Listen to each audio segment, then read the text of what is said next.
causing a little bit of traffic heading into downtown. Here at the very heart of American car culture, from the beautiful hills to busy downtown to the beaches, the ride along Los Angeles Road has gotten bumpy. Infamous car chases, countless flashing lights, fevered caught-on-camera moments, and all of it driven by out parked in the regular public street. One, lights come on and they pull on. crime. Like 2 hours, and the truck was gone. The Valle family was praying in church when thieves spotlighted their Tacoma truck, stealing it from right outside their home. And we were so angry because this is so fast. It definitely hurts. And the pain has been growing for years. Our analysis, in fact, of more than 4 years of Los Angeles data shows that the number of thefts has jumped into overdrive. From nearly 16,000 in 2019 to more than 21,000 in 2020, to more than 24,000 in 2021, to more than 25,500 in 2022. To put that last year into perspective, that total number of vehicles is nearly double the amount that can fit in here into Dodger Stadium when this lot is completely full. 25,500 cars and trucks were stolen. Wow. Honestly, I'm shocked. You know the pain that you feel, and then you think, these many people are going through the same thing that I am around my community. I mean, it's thousands of lives. Thousands of lives. And thousands have been left in park, living without their vehicles. We found the percentage of cases cleared or solved from 2019 through September of this year has fallen from 11% down to 6%. Arrests have fallen from 7% down to 5%, lower than 4 major cities we sampled, including San Francisco. And they're not just numbers, but a mind-numbing reality for Aldo Valle. The police, they were honest. They're like, it's very likely that we're not gonna find it. The police told you that? Yes. Were you shocked?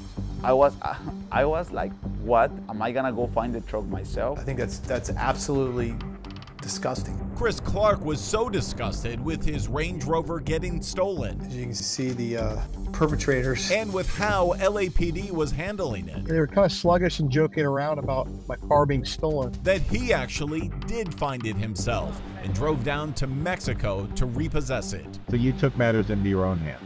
Yes. But you didn't think they could get it back for you? No, I not at all. I didn't think they were going to try. Have you just given up? We have not given up in any sense. Chief Michael Moore says tens of thousands of unsolved auto thefts is concerning, but with 6.4 million vehicles owned in Los Angeles, he also believes it is not out of control. Well, first, I wouldn't call it an epidemic of car thefts. It's not an epidemic. It's not an epidemic. Is it a crisis?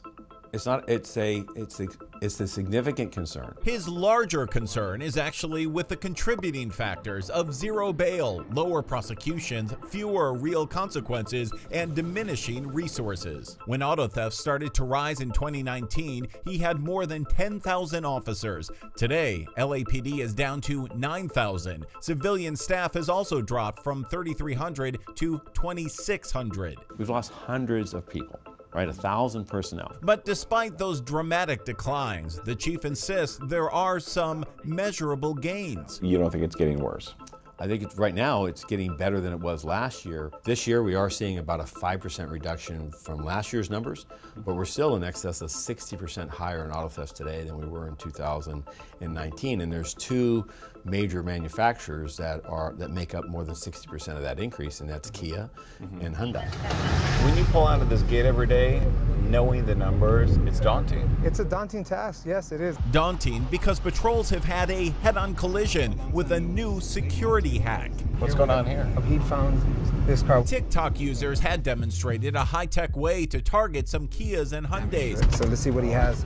Issues that those car makers are now responding to. With this one, it looks like they did is pulled some of the underpinnings underneath the steering column, and they just went in that way. Now, low-tech patrols and good old-fashioned boots on the ground are bringing in results. So they've changed their methods, they've changed their tactics, so have we. We'll try and pay attention to the spots that we know become magnets for stolen cars. So this is a hot spot. Yeah. They've learned vehicles stolen in different parts of the city, spread out evenly here in red across Los Angeles, wind up recovered in a few of these same isolated hotspots, like East LA, Inglewood, and right where this one was found, near Watts. That car was found from just doing this, from just driving around and keeping your eyes From open. exactly what we're doing right now. That is driving in thousands of recoveries. Last year, they recovered a majority of stolen vehicles, 83%. Could this be stolen? It could be stolen. But that number is actually down as well, after recovering 90% of them in 2019. What's it going to take to get these numbers down? It's going to take a concerted effort. The best technology that you have is 2 eyes. And experience. You're able to find things that the normal person might not see. They do see some success, but admit it's still small. Trying to stop the bleeding sometimes rather than just heal the wound altogether. This is the best outcome for a victim once it's stolen. Right here. Gaining even an inch left victim Lee Tran feeling that LAPD did go the extra mile for him. And that was this morning it got stolen? Yeah. Luckily, the cops found it today, so.